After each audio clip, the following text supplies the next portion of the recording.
नमस्कार। इस वक्त हमारे साथ मौजूद हैं पवन कुमार पांडे जी, जो कि हिंदी भाषा के जानकार हैं, संस्कृत भाषा के जानकार हैं।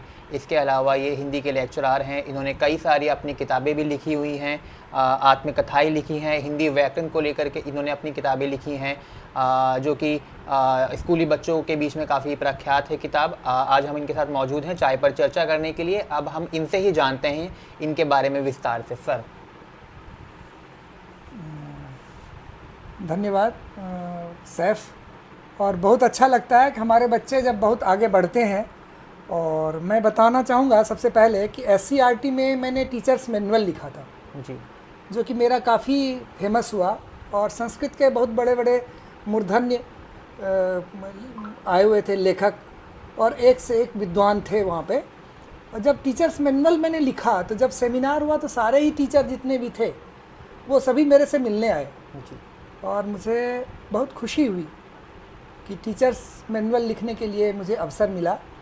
और उसमें मैं चांद किरण सलूजा जी का नाम लेना चाहूँगा, जिनको मैं आदर्श मानता हूँ अपना। और सबसे पहले DAV स्कूल में मैं इंटरव्यू देने गया था और उनसे मिला। उसके बाद कई बार मौका मिला ऐसे संत से मिलना। रामकरण डबास जी वहाँ मिले SCERT में। फिर वहीं पे लेखन का कार्य मेरा शुरू हुआ।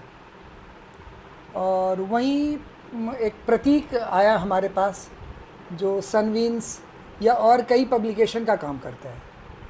तो उसने मुझे बोला कि सर मैं चाहता हूँ कि आप मेरे लिए कुछ लिखें। तो मैंने 5th से 8th तक संस्कृत कला निधि नामक पुस्तकें लिखी। 4 सीरीज़ में है वो, 5th, 6th, 7th, 8th के लिए है। और बहुत अच्छा लगा। और वो किताबें कई स्कूलों में है, दिल्ली में भी, ग्वालियर में भी, और भी कई जगह ऑल ओवर इंडिया में वो पुस्तकें चल रही है। और फिर मैं सेक्टर 16 में रहता था और नवल सिंह जी हमेशा हमें लोगों से मिलवाते थे। चाहे गुर्जर समाज से मैं खटाना जी से मिलता था, तो वहीं पे सोहन सिंह गुर्जर जी भी आए हमारे पास और उन्होंने कहा कि मेरे लिए भी कुछ लिखिए। और वो मंच पे कई बार मुख्यमंत्री या कई बड़े बड़े लोगों से मिलते थे, तो वो चाहते थे कि मैं उनकी बुक का एडिटिंग करूं। तो मैंने एडिटिंग की। उसके बाद फिर 11th 12th के लिए, 9th के लिए कई ऐसे गाइड्स हुए जिसके लिए मैंने लिखा। और कई जगह तो मैंने निःशुल्क लिखा जी, बिना पैसे लिए लिखा। ठीक है। सर, आपने काफ़ी बच्चों को इंस्पायर किया हुआ है और हम भी आपके विद्यार्थी रहे हैं। इवन अब भी हम आपके विद्यार्थी ही हैं, क्योंकि हम आपसे समय समय पर चीज़ें पूछते और जानते हैं। इसके अलावा जो चीज़ें हैं कि आपने मतलब इस तरीके का आपने बताया कि आपने प्रकाशन लेखन का कार्य शुरू किया, फिर बुक लिखने का काम शुरू किया। अब आप भविष्य के लेकर के आपकी क्या योजनाएं हैं, क्योंकि बदलते दौर में सारी चीज़ें तकनीक आधारित हैं, तो आपका भविष्य को लेकर के क्या सोचे? क्योंकि आप जिस तरीके से भविष्य में देखते हैं अपने आप को, उस तरीके से जिन बच्चों को आप पढ़ा रहे हैं उन बच्चों को भी फिर आप तकनीकी तौर पर अपग्रेड कर पाएंगे। मैं सिर्फ यही कहूँगा बच्चों को कि चरय वेति चरय वेति। जी, आप चलते रहो, करते रहो, आगे बढ़ते रहो। आप चलोगे, कोई न कोई रास्ता आपको मिल जाएगा और आपका जो लक्ष्य है वहाँ तक आप पहुँचेंगे। रास्ते में विघ्न बाधाएं आती हैं, परेशानी होती हैं, क्योंकि जब तक जीवन में आप संघर्ष नहीं करेंगे तब तक आप आगे नहीं बढ़ सकते। जी, मान लिया जाए कहीं आपको जाना है तो वो लक्ष्य आपका है, उसको कोई भी नहीं रोक सकता, वहाँ आप पहुँचेंगे। और मेन एक अच्छा इंसान बनना और अपने व्यक्तित्व का जो है जो सबसे बड़ा पहलू है कि बहुत पैसा कमाना और बहुत बड़ा नाम या बहुत बड़ी उपलब्धि ज़रूरी नहीं है। एक अगर आप अच्छा इंसान बन जाते हैं तो जीवन में आप सफल हैं।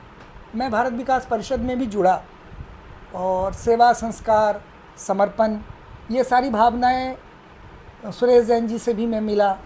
तो कई ऐसे व्यक्तित्व मिले हमें जिससे मैं काफ़ी प्रभावित हुआ और लगा कि नहीं, सचमुच समाज के लिए कुछ न कुछ करना चाहिए। जी, तो नर सेवा नारायण सेवा, और कई झुग्गियों में भी जाता हूँ। और मैं तो ये मानता हूँ कि कोई गरीब अमीर कुछ नहीं है, कोई भेदभाव नहीं रखना चाहिए, सबसे मिलना जुलना चाहिए, सबको प्रेम सौहार्द की भावना रखें सबके साथ। और सबके लिए अच्छा करें। अगर आप अच्छा सोचेंगे, अच्छा करेंगे तो अच्छा ही होगा। जी और समाज में और क्या चाहिए इंसान को? देखो, इंसान तो एक ही कमरे में रहता है। अगर किसी का बड़ा मकान है, उसके लिए अगर 4 कमरे हैं तो बाकी में उसका अहंकार रहता है। जी और सादा जीवन, उच्च विचार, यही जीवन का ध्येय और लक्ष्य होना चाहिए। ठीक है, धन्यवाद सर। हम जाते जाते एक आखिरी प्रश्न आपसे पूछ लेते हैं कि आपने अपना इतना लंबा अनुभव बताया, आपने इतने सालों का अपना अनुभव बताया, तो जाहिर सी बात है कि इस लंबे सफ़र में ऐसे काफ़ी सारे व्यक्ति होंगे जिन्होंने आपको प्रेरित किया होगा या जिनका आप प्रत्यक्ष अप्रत्यक्ष रूप से आभारी रहे होंगे। तो किसी एक ऐसे व्यक्ति के बारे में आप एक बार बता दीजिए जिसने आपको बहुत ज़्यादा प्रेरित किया हो, ताकि हमें और बाकी लोगों को भी उन व्यक्ति की से आपकी क्या प्रेरणा मिली और उन व्यक्ति की प्रेरणा से आपका जो जीवन है कैसे आसान हो गया या आपने कैसे इतने सारे कार्यों पर फोकस किया। एक बार उनके बारे में बता दीजिए किसी। मेरे नाना जी हैं वाचस्पति शर्मा त्रिपाठी, डॉक्टर वाचस्पति शर्मा त्रिपाठी। वो सचमुच संत हैं और बहुत अच्छे विद्वान हैं। और वहीं से उनसे प्रेरणा ली मैंने। और ऑल इंडिया डिबेट कॉन्टेस्ट हुआ था सिवान में जी और मैं उनके दिशा निर्देश में ही मैं वहाँ पे भाषण देने गया था और वहाँ मुझे गोल्ड मेडल मिला। और फिर वो दिन मुझे याद है कि 91 के बाद हमने डिसाइड किया कि हमें दिल्ली आना चाहिए।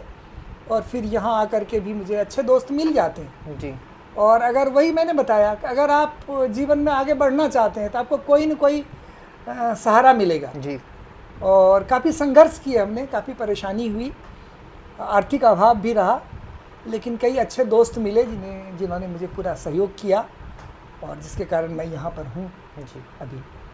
और बहुत अच्छा लगता है कि आज हमारे कई बच्चे हैं जिसको मैंने पढ़ाया, वो अभी भी, चाहे मैंने public school SD public school Punjabi Bagh में पढ़ाया, ये मॉडर्न चाइल्ड में पढ़ाया, पब्लिक स्कूल में, केंद्रीय विद्यालय में पढ़ाया, दिल्ली गवर्नमेंट में भी सेक्टर 16 में, सेक्टर 15 में, और उसमें यूनिवर्सिटी में भी कई प्रोग्राम होते हैं, मैं जाता हूँ और मुझे अच्छा लगता है लोगों से मिलना। जी और चाहे जितने भी दोस्त हों, जितने भी स्टूडेंट्स हों, अभी भी मैं उनको याद करता हूँ और मुझे लगता है कि कोई मेरे घर आए और बहुत अच्छा लगता है। ये मेरा परम सौभाग्य है, आज बच्चे मेरे पास मिलने आते हैं और इतना आगे बढ़ रहे हैं और मैं इसी में खुश होता हूँ। अभिषेक को भी मैं देखता हूँ, आजकल फिल्म में भी एक्टिंग करने लगा है, जी तो बहुत अच्छा लगता है बच्चे जितना तरक्की करें। जी धन्यवाद सर, आपने हमें अपना बहुमूल्य समय दिया और हम आशा करते हैं कि ऐसे ही हमें और आपके सभी बाकी विद्यार्थियों का आपका मार्गदर्शन समय समय पर मिलता रहे। आपका बहुत बहुत धन्यवाद। और कैमरे के पीछे हमारे साथी अभिषेक हैं, उनका भी बहुत धन्यवाद कि उन्होंने इतना अच्छा हमारा शानदार शूट किया। धन्यवाद।